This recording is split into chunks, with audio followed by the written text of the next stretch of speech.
Welcome to Peter and Ruffy's Football Show here on STV2. The main talking points on tonight's programme.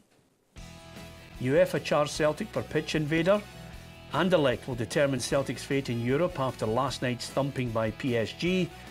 Derek McInnes reiterates the need for everyone to get behind a new stadium for Aberdeen. Yeah, just a few of the topics we will be discussing on tonight's programme. Alan Ruff is alongside me, Peter Martin, and Gordon Smith joins us on this Wednesday as our bookroom guest. So there's our panellist for tonight, and if you have a look at the back pages of the morning papers, it's all about that clash at Celtic Park. Match day one of the Champions League. Nae class, nae brains, nae chance is how they sum it up. And that reference, first of all, to Neymar not shaking hands with Anthony Ralston and the pitch invader. And I don't think Brendan Rodgers was too happy with the way his side played in the first half, especially. The Sun has Eurotrash again. Men against boys, and up at the top there, the Energy Check Stadium. This is a new six-figure deal for sponsorship to rename Firhill for Partick Thistle. Good deal there. And the Mail, again, the UEFA censure for Celtic with the fan invading the pitch and having a swipe at Kylian Mbappe, and worlds apart is how the Mail sums up Paris Saint Germain defeating Celtic by 5-0, the worst home defeat in, I think, over a century for Celtic. So not good scoreline, not a good headline. Let's start first of all with the fan, because Ruffy, quite simply, I've been saying all day, if they don't watch out, this is the 11th situation that UEFA have had to intervene in the last 6 years. They'll be playing behind closed doors. Yes, I would like to think that one person getting on the park wouldn't make a sanction. I think it's one mindless person getting through the security. I've already said I think for me it's the security. I mean, Celtic pay big bucks for security being top of their game. And for one guy to get through, I think Celtic will be looking at the security firm, whoever it is, to say they need to be doing better at these games. But I don't think that one guy would think me a sanction. The only problem about it, this is a cumulative effect here, Gordon. If it's not banners, if it's not singing songs which are tasteless, and of course flares as well has been a problem in the past. And, although it sounds like the cliche, it is a minority that spoil it for everybody else. Yeah, I think there are certain things that can be dealt with because of things like songs and behaviour and smoke bombs and all that. But I think that one of the things I once did speak up when I was in SFA at a UEFA, it was a meeting about it. I said it's a bit harsh to just take action, sanction, when it's only one person who's done it. And I said it was kind of unfair on a football club to suffer because of one person's action, because it's very, very difficult to stop one person. One idiot just does something. How do you stop that? And the point I made at the time was, Monica Seles was once stabbed in a tennis court, and the chap who stabbed her was a big fan of Steffi Graf. He was a huge Steffi Graf fan. Now, Steffi Graf wasn't punished because of that, and it was her fan that did it. So that's my point about the fact is that how do you stop one idiot doing something despite the fact you might be a supporter of your club? Yeah. I take your point on it. The relevance not lost, I think, on the conduct of individuals, whether they're associated with, whether it be one individual sports person or one individual club is another matter. I think the one thing within the grounds of the building, whether it be tennis or sport, I think that person should be banned from ever, being in as a Celtic fan again, because that's the measure that I think the club will take. Oh, I think they will. And the other thing as well is, the clubs are seen to be telling the fans, don't sing this song, don't sing that song, don't bring that band. So they're actively, telling the fans what to do. But one guy running on the park, there's nothing they can do about that. No, as I'm saying, I think he will be banned, and he should be banned. The action should be taken against him rather than the club for, say, one individual doing something. Now, you take other examples where there's been a crowd has burst onto the field, a large group of people, and causing mayhem. Then the club deserves to get punished for that, but not just for I would say, the behaviour of one individual. Okay, as for events on the field of play, well, it was one of those nights I think most of the Celtic players would want to forget. 5-0, no worries about atmosphere affecting the three frontline players of Paris Saint Germain. They were on form. Celtic manager Brendan Rodgers gave us his thoughts after the game. Yeah, it was obviously we're bitterly very disappointed first half. I thought that we were, everything we spoke about in terms of being a real positive attitude, a real aggression to our game. We were, so defensively we were just too far off them and not tight enough and not close enough. And then secondly, I was disappointed in how we retained the ball. You know, from our midfield to front players, we didn't keep the ball for long enough. And if you do that against, like what you see, it's arguably the best team in the world at the minute that's been put together, then they will punish you. So so we spoke about that at half time. Second half, for that 30 minutes, and we were much better. At least the supporters, who were brilliant for us on the evening, that were still pushing us, we were much better, much more aggressive. As we said last night on the programme, Ruffy, game was gone by then. Yeah, it certainly was. I think if Brendan Rodgers goes home and gets a chance to look at that again, he'll be extremely disappointed in all the good work that they've done. You know, a big part of his philosophy is ball retention, and when you've got it, you use it well and you keep a hold of it and you don't let it go cheaply, and if you do, you get it back. In the first 45 minutes, none of that was done whatsoever, and although everybody's raving about the three strikers, obviously, I thought their midfield was immense. I thought they were absolutely superb, and I can't remember anybody in the Celtic midfield doing anything at all in that 45 minutes. Yeah, as far as the display was concerned, the Celtic manager didn't pull any punches on it. For me, the thing I said to the players, at this level, you have to have the belief, and maybe a bit similar to last year, it might take us a game or so just to get into it again from getting into the competition to play, and then obviously we see that and recognise that the level that we're at, so you then perform better. And like I say, you have to, this is a level where you have to look after the ball and you have to make the ball work for you. And in the first half we didn't do that. We you know, we were playing like under 12s at times for me. So so yeah, but like I say, it's confidence, it's belief, it's, you know, we're obviously missing some decisive players as well that can help us at this level. But it's always going to be very, very tough. That's the reality of it. Okay, if there were negatives in the Celtic side, there were certainly many positives in the Paris Saint Germain side. Cavani, magnificent goal. Neymar, clinical as ever.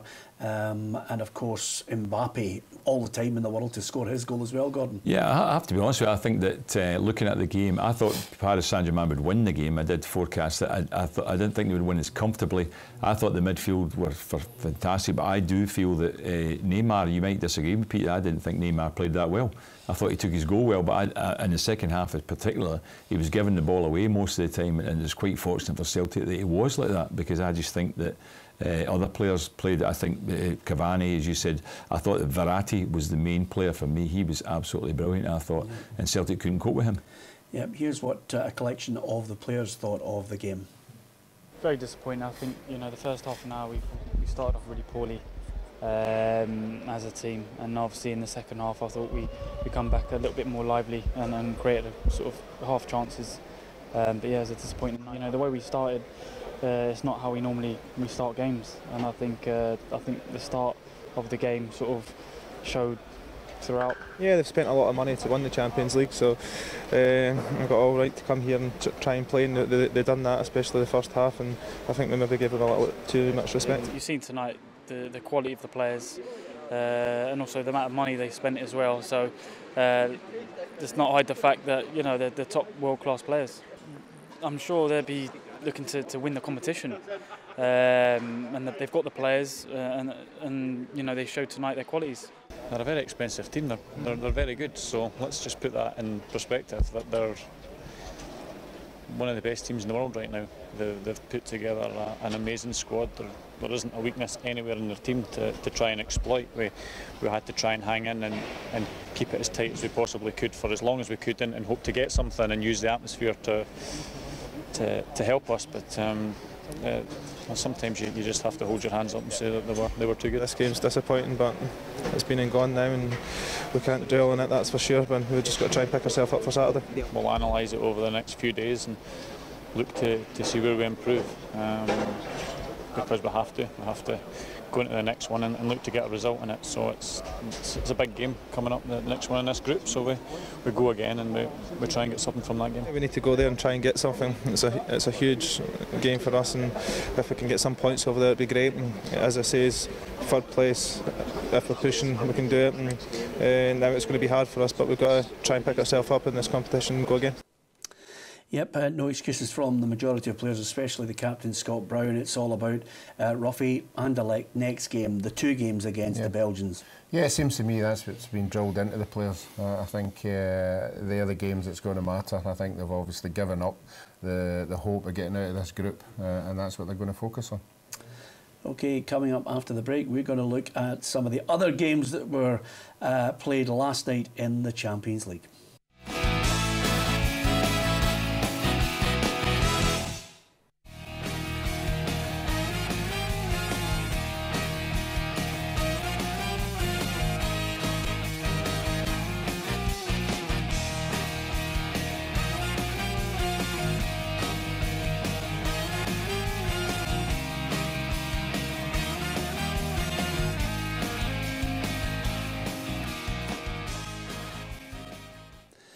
A big smile across Gordon Smith's face there as he takes a 1-0 lead in the quiz. How did you fare on that?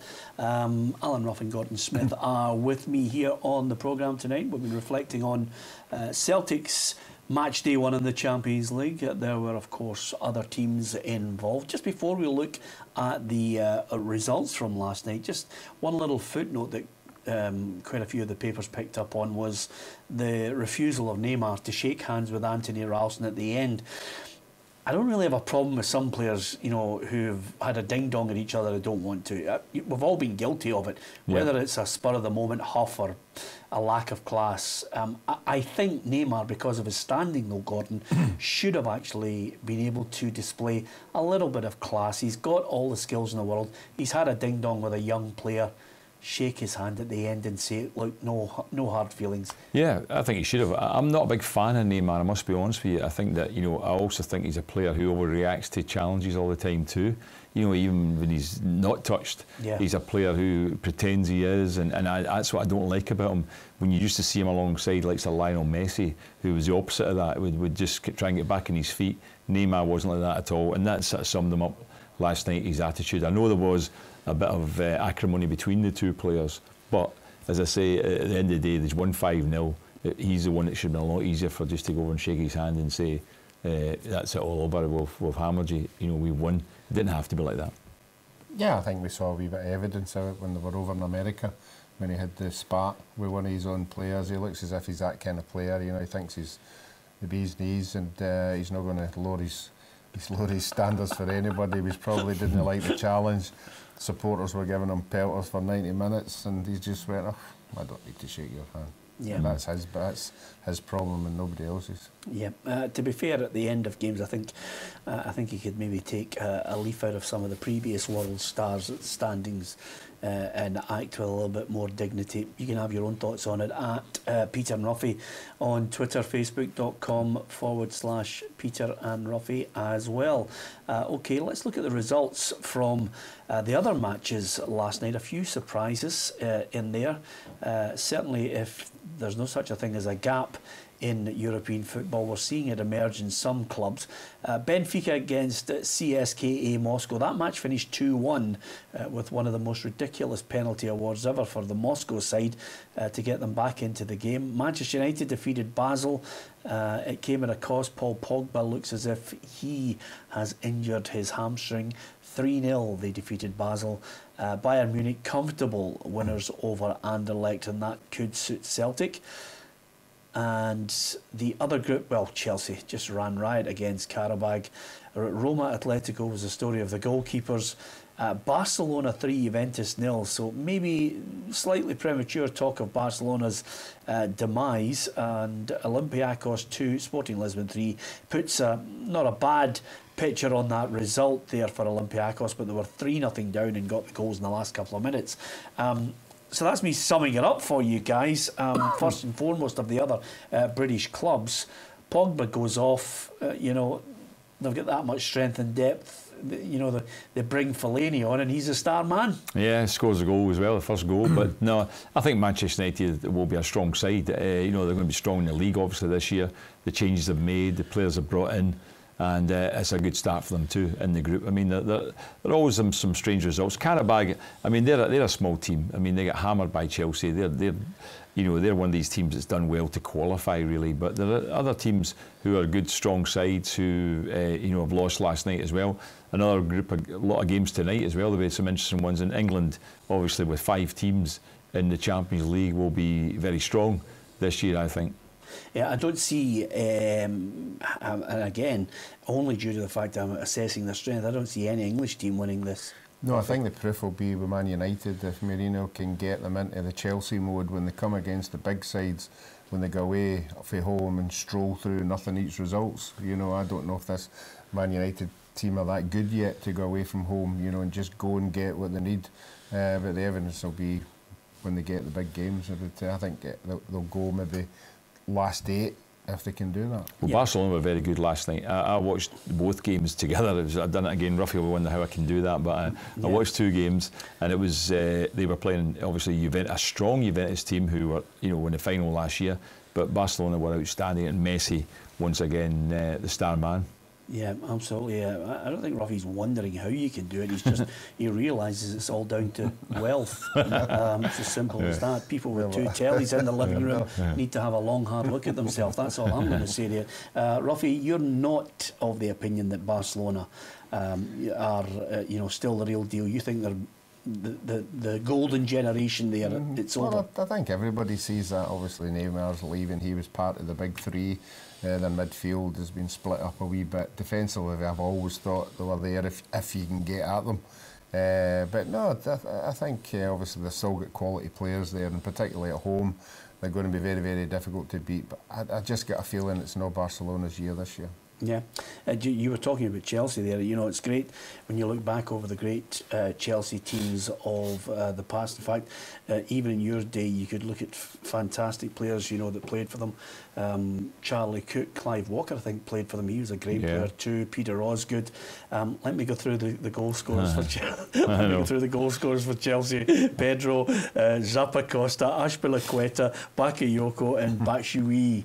That gives you an indication of how international they are. But they dismantled Karabag, Ruffy. No, they certainly didn't. And we saw when Celtic played Karabag, it was a wee bit of a struggle, but it just shows you, the strength and depth that the Chelsea have got, the foreign players that they can pick to bring in. And I think if you add the foreign players they've got out on loan, they could have another 2 or 3 teams of quality. The English teams have been a disappointment in Europe over the last few years, without doubt. And one of the reasons that I know they brought in have a look at the finances of teams.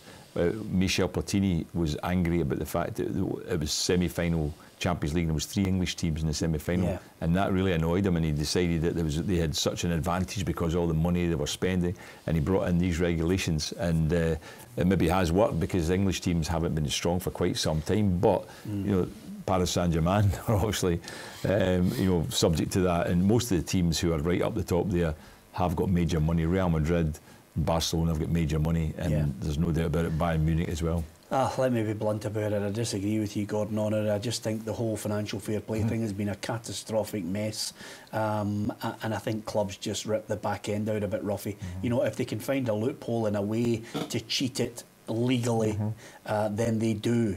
It's as simple as that. It's a perverse course of action. If they can't suddenly get the player they want, they'll announce that the training stadium's been sponsored for 400 million. It's a joke. But I make no excuses for Celtic on this.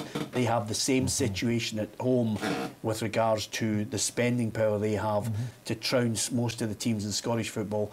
But if they want to play with the big boys in there, that's what happens last night. Well, I was going to interrupt you there and say it's a good point you're making there. I was going to make the point that all the players that were asked after there were all just talked about, well, look at the money they've got, they've spent all that money. Yeah. Now, it should be a scenario now, does that mean that every time Celtic win a game, the opposition players are just going to say, well, they should be beaten as well, the money they're spending, rather than saying anything about, oh, we get outplayed or this or that, just talk about money. Because that's what the Celtic players all did, didn't they? Yeah, I mean, we were obviously 2 live shows yesterday, pre the game kicking off and then after the game, Ruffy, and we were talking about it and wondering about the difference in the two sides and the spend nowadays. I mean, I don't think a Martin O'Neill side would have allowed, you know, Paris Saint Germain to come to Celtic Park and dictate that way. Although, you know, Celtic's away form under Martin O'Neill and other subsequent managers wasn't that great in Europe. But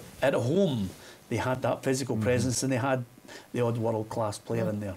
And even if you drop it down to Neil Lennon's teams in Europe, I don't think they would have get turned over the way they get turned over last night. He would have set his stall out, you know, to try and nick a goal and not be easy to be played through, and he would set up the formation. But Gordon's right, you know, I mean, although Celtic are still in it, and you can't knock them for last night, but obviously if the Anderlecht thing goes a bit pear-shaped, I think Celtic supporters are justified in asking, why didn't we strengthen more? Why didn't we spend more money? We brought in 30, 40 million. Surely we could have been better prepared. Surely we could have had a centre-half. Surely we could have had another striker. And that's the questions you will ask after if it doesn't materialise. But as long as we're still in it, I don't think these questions will be asked. Yeah. Who did you pick, Gordon, to win the Champions League overall? I mean, I think Real Madrid are my choice to win it still. Yeah, that's who I picked overall would win it. I thought that, you know, I think it's between 4. I think it will be Real Madrid. I think Barcelona will be right up there. I think Paris Saint Germain will be competing for it, but I just don't think they're quite ready. I think better teams will give them a much harder game than they got last night. Yeah, absolutely, I agree with you. Of course, Ruffy, you've picked Paris Saint Germain. Were you one of the players all over Scotland liking everything that was on Paris Saint Germain's Instagram last night? No, not at all. I stuck by them for the last 2 years. I'm not going to desert them now. Obviously, I'll still take a hiding for the turnaround in the Barcelona when I was obviously boasting about the 4-0, but that went a bit pear-shaped, so I'll be careful this year. Right. Well, you never know. It just might be Ruffy's year for getting these predictions right. He's tipped Hamilton for the last 3 or 4 years to go down in the Premiership in Scotland, and he's picked Paris Saint Germain to win the Champions League. Do you agree with him? Coming up after the break, we'll hear from Derek McInnes and Pedro Caixinha.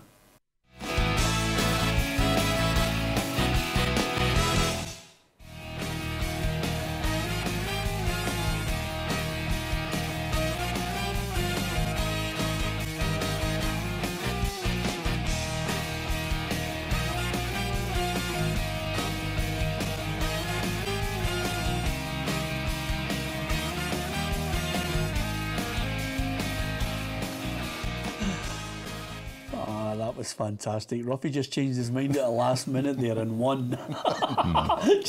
You would not believe. And why did he change it, well, Peter? I was just about to say, you would not believe the madness that goes on in this programme. With Gordon has it in his contract that he's allowed to change his mind if he feels he's made a real pig's ear of it. Is that fair, Ruffy? It was a big. I mean, what threw you into 2000? I got it wrong to start with. But then I came back and said I'll go for 92, but it is 92 or 93. And just as before it happened, you just shouted, "I'll go 93," because you got that for me, didn't you? Got to give it to you, Ruffy. If you're ever going to take no, it. he's not getting that. He's not getting that. No. Anyway, let's get back to the football, and in particular, the Aberdeen quest to move to a new stadium at Kingsford. Of course, there's now a hearing going on, which allows people who are against the move, because it's obviously an area which is in green belt protection, and there's people not happy with Stuart Milne and Aberdeen who want to move, not only and build a new stadium there, but a new training facility as well. And they're digging their heels in on this, and trying to get various councillors on board, so that eventually, when the decision comes, it goes against Aberdeen. Yeah, obviously, I'm not privy to the inner sanctum of the protests and things that are going on, but when something at massive scale of that happens, you're going to upset some people. Well, what you've got to do is try and convince them it's for the better of the community and the better of the football team that they all should be supporting. But there will be obviously objectors, and you've just got to try and tweak things here and there and keep everybody on board, and I think that's what Aberdeen are trying to do. Gordon, there are pros and cons to it in every argument. You're trying to be objective about it, but from Aberdeen's perspective, you know, they know that they can't stay at Pittodrie and redevelop it. I think that might cost them an absolute fortune. This might actually be a plan that, you know, certainly our chat with Stuart Milne last week, he has said that, you know, that various stages of it they'll be able to finance it, but it's crucial they get the move.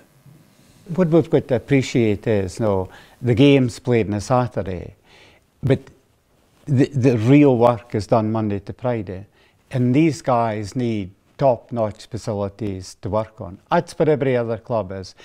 It's embarrassing for Aberdeen, the facilities that we're asking Derek and the players to currently train on. And Derek, it's always been a major thing with him since the day he joined the club.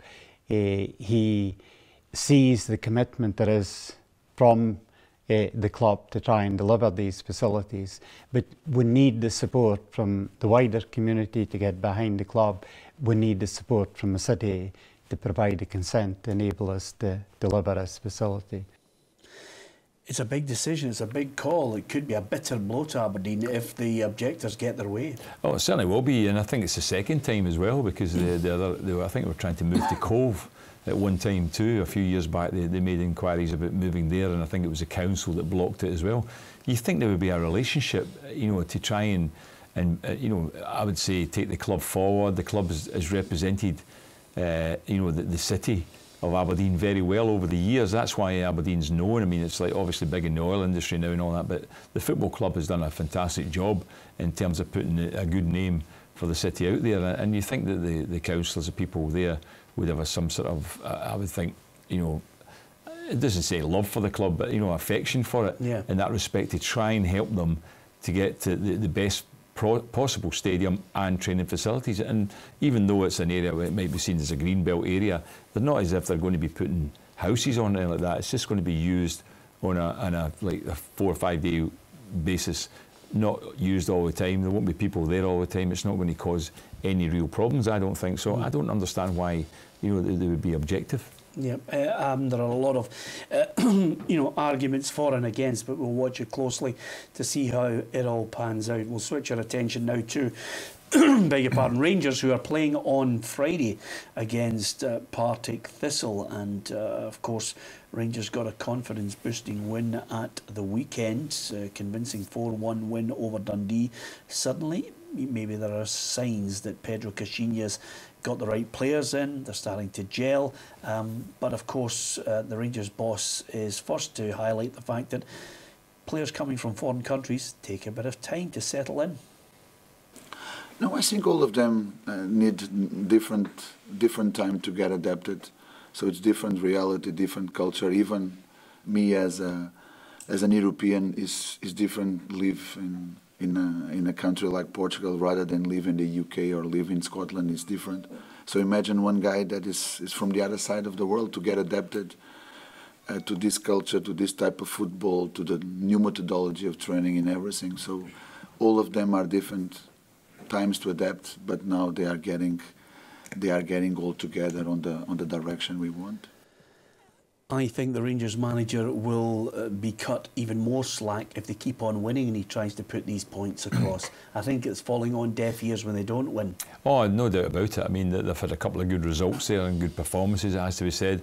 And this is another one too, because this is an opportunity for them to get up there in the top of the league. I mean, they'd have to win 5-0 to actually go to the very top, with Celtic and Aberdeen both playing the next day. But I can't imagine they're going to win 5-0 at Firhill. Are we allowed to call it Firhill? I think it's changing. But I think from that point of view, I think that they should win the game in terms of if they keep the form going. But you know, it's all like just the build up to the big game, which is a week on Saturday when they play Celtic. That's going to be the judgment of it. But the main thing is he has to have the team up there challenging. Yeah, I would agree with that. As long as you keep winning games, doesn't matter what team you're at, the supporters are right behind you. And if the supporters are right behind you, then these players that he's talking about will be able to relax a wee bit more when everybody is in the same direction. It'll be interesting to see, you know, that obviously Partick Thistle were to score, you know, that's when he'll be looking at the kind of reaction through the players. Can they dig in, you know, can they get their own supporters back on board, and that's when the test will come. But as it is just now, 2 wins back to back, bags of confidence. Yep, and we did mention at the weekend, Carlos Pena got a goal, the forgotten man, but suddenly maybe that goal can just, well, catapult him onto the player that many a Rangers fan thought he would be. You know, they've paid a considerable amount of money for him, and Pedro Caixinha reckons he too is taking a bit of time to settle in. Carlos, on the last season, and let's not talk about the last season for Mexico because it's only the last 6 months. The last season, the last year, play less than, for example, Eduardo. And by play less, and by all the circumstances that normally the Mexican players live in those regular lives, the adaptation to come here cost us much more to Carlos than to Eduardo. And also the mindset that we know that we are creating now in Carlos. You don't need to do it with Herrera because Herrera worked with us in 1 season, so he knows the matters, he knows how we think, and he knows all the reality that he's coming to face. So that adaptation takes also time. Yeah, okay. Come in, play well, make good passes, score goals. Yeah. No problem. No, you can't ask for more than that, no. But the thing about it is, I mean, it is a strange one, as I say, right from the very start. When I heard about him coming in, I saw that, you know, they were saying he's coming from Pachuca, the team in Mexico. He's played 18 times for the international team, and I'm thinking that sounds like a good sign. And then when I checked into him, I noticed that from 2011, Pachuca, his team he plays for, he's never kicked a ball for them. He's been out on loan every year since then. Now you think, why have they not sold him? Why has he not moved on? But he's been out on loan for the last 6 years. So I wondered why that was the case. Then he comes to Rangers and he doesn't really get into the team right away. There's a lot of talk about him not being fit enough. He looks a decent player. He took his goal well last week, and maybe he is someday, if they get him fit, they get his mindset right, and they fit him in, he could become a top-class player. Because I say, Mexico are a decent international team, and he's played 18 times for them. Yeah, Ruffy, as far as the opposition, Partick Thistle, they've got a 6-figure sponsorship deal to rename Firhill the Energy Check Stadium, which is how it's going to be known. Fans don't really care. Bring in the money, fine, call it whatever you want. Yeah, it's another good bit of business. You know, we all talk about, you know, our managers talk about budgets, you know, and that's the kind of money that they're given. You know, if it's in-house, they can say, well, there's an extra couple of payments to bring in a couple of players, and that's where they'll get the spin-off from it. Yeah, and over and above that, Ian Maxwell has said that Alan Archibald hasn't got an unlimited amount of time to get it right. You know, he's got to try and get things right soon, but if anybody deserves a fair amount of time, it's Alan Archibald. Let's be thankful he's not working at Crystal Palace. No, I think he will. You know, I think the board are very sensible in what Alan's done there over the years. He's always managed to get the wins when needed. I still keep saying, you know, I think he's had a really, really tough start. First 5 games have been really, really hard. So there will be a spate of games that he'll think that he can pick up points. You think he can turn it around? Yeah, I definitely do, yeah. Yep, okay. Coming up after the break, we are going to talk Crystal Palace, among other things, and we'll also have a little chat about a new appointment. One of the former guests on the programme, Paul Lawson, has become a manager. I'll get Ruffy and Gordon Smith's thoughts on that. And we're also going to have the look back at the SSE Scottish Cup draw for the women's game. It was made earlier today at the STV studios with Sheila McLaren. We'll go back over that and get the thoughts of the guys on the semi-final draw. Join us after the break.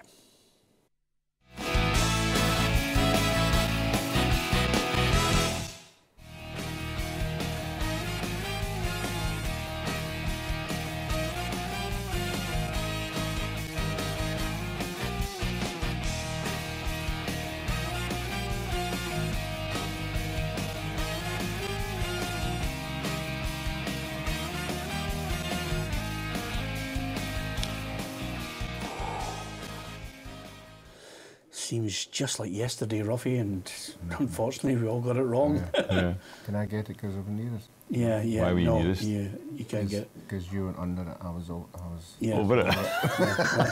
Still in near. That's the rules. Was near. Let's not argue about it. Let's just move on to something that happened earlier today. I'm not quite happy about it, Ruffy. We did the quarter-final draw. Now they've gone for somebody a bit more glamorous than Sheila McLaren to make the draw for the SSE Scottish Women's Cup. I'm not happy about it.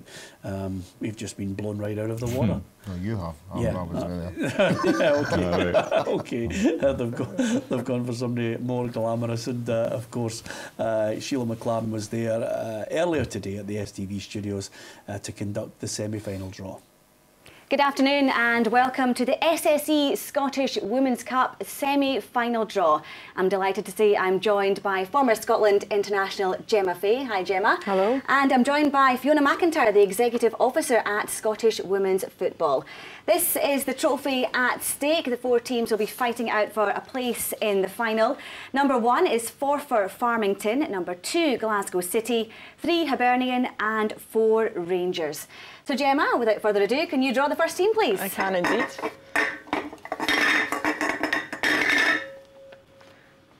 Number 2. OK, number 2, Glasgow City. Comfortable 6-0 win away at Jeanfield Swifts in the quarter-final for last year's runners-up. Fiona, who will Glasgow City play? Number 1. And they will play number 1, Forfar Farmington. They won 2-1 away at Cumbernauld Colts in the quarter-finals. The second semi-final then, Gemma? Number 4. OK, number 4, that's Rangers. They won 3-0 away to Hamilton in their quarter-final.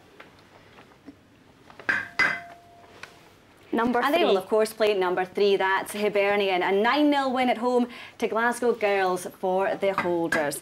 So that's the draw then. Glasgow City against Forfar Farmington and Rangers versus Hibernian. Gemma, your 2 old teams avoided each other. What do you think of that? I think they'll be very happy with that, but I think definitely the tie of the round is Rangers versus Hibernian. Since Amy MacDonald has gone to Rangers as head coach, moving from Glasgow City, where she was the head of the youth academy, she's really done some good stuff there, and Rangers are performing really well. Hibernian as well are up there fighting it out with Glasgow City, slugging it away for that title, that elusive title for them. So it's going to be a really, I think, competitive game for them, and as you know, in a cup anything can happen. An exciting challenge for Forfar Farmington as well. Yeah, Forfar Farmington relegated last year from the SWPL 1 down to the 2nd division, but they've done really well, and Mark Nesbitt has been there, he's reorganised his team and they're doing really well. It's always typically a tough game to play against Forfar Farmington. They can be really defensive, they're very good at that, and they're very good at counter-attacking on the break. So I know, having played for Glasgow City in the past, it's really hard to break them down, so that'll be an intriguing one.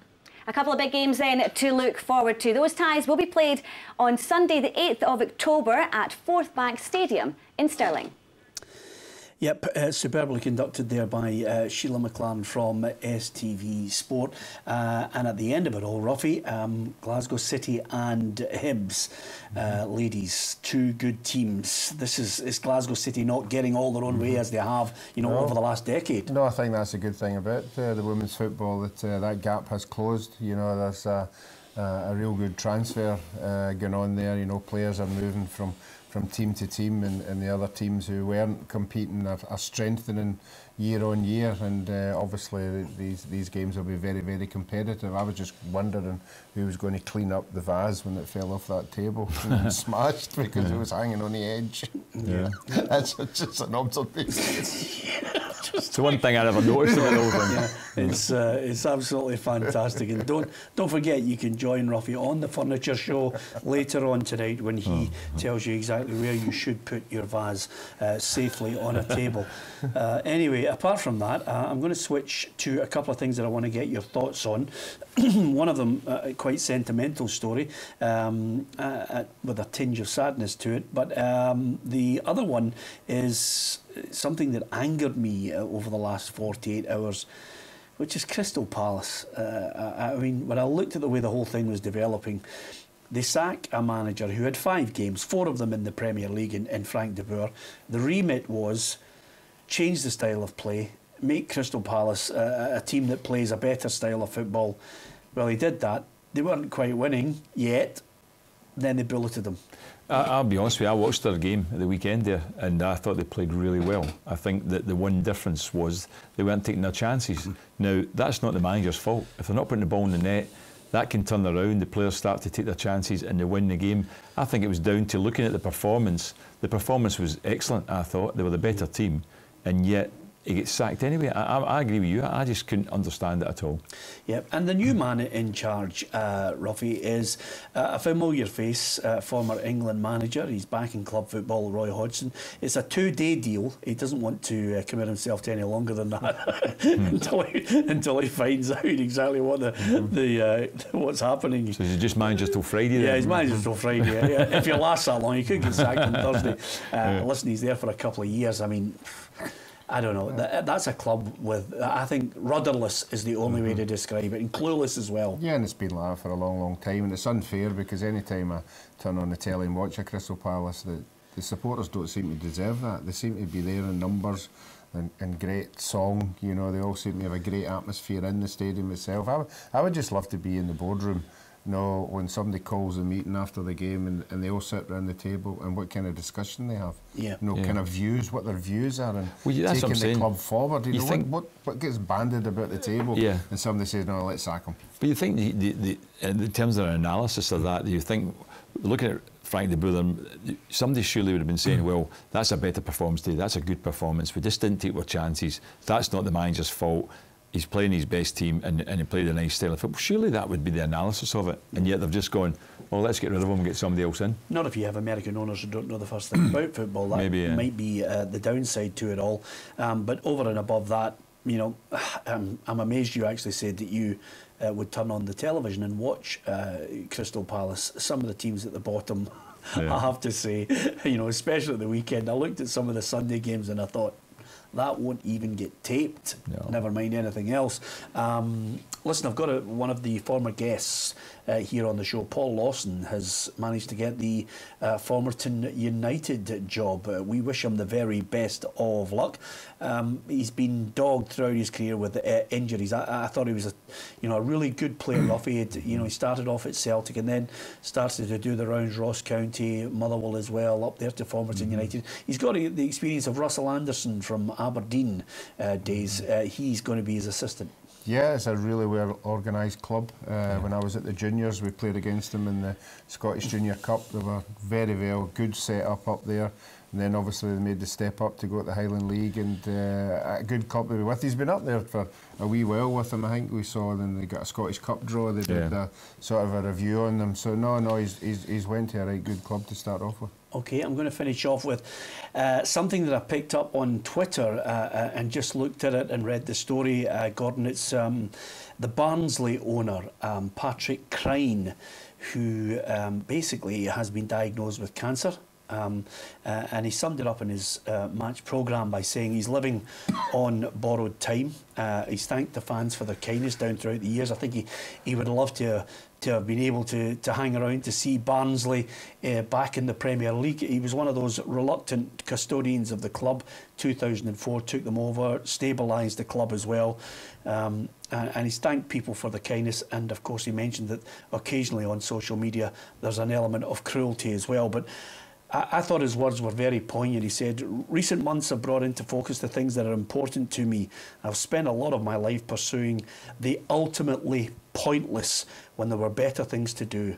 My family have always been important to me, but I should have spent more time telling them so. Yeah. And that is when you know you've got an absolute diamond at a club. Yeah, absolutely. It's such a shame to hear something like that for a person who, he's out there in the front line, he's in the public eye, people talking about him. He probably had a lot of criticism in his time there as well with the supporters. You know what these things are like, what you have to put up with. But it's lovely words that he's expressed there, and we certainly hope that he can maybe last a while yet. We don't know his exact scenario. He hasn't told what it is, but he thinks he's going to die, doesn't he? Yeah, I think when you look at it like that, sometimes when you get people who are fans as well, Ruffy, the pain of criticism, and sometimes some of it can be vitriolic and unfair, you still have to have the mindset to keep on going for the benefit of the club, even when others question your direction. Yeah, and he looks as if he's been loyal to that club for a long, long time. And I think in the statement you've just said there, he's probably now saying to himself, maybe I put too much into this club and should have been more focused on my family and had been more time with them. But I mean, that's obviously a regret, but it's unfortunate when something like happens to that, to really, really nice people. Yep, absolutely. Okay. A message to leave you with there. We love our football on this programme, but there are more important things in life. It didn't quite go according to plan in the Champions League for Celtic. We'll reflect on some of the other British clubs in European football on tomorrow night's programme. Barry Ferguson will be our Bootroom guest. He'll be on to look ahead to that match at Firhill. Partick Thistle against Rangers on the Friday as well. Thanks to Gordon Smith and Alan Ruff. Hopefully you can join us once again tomorrow. STV2 will be here from 7:30. From all the gang here, thanks for watching.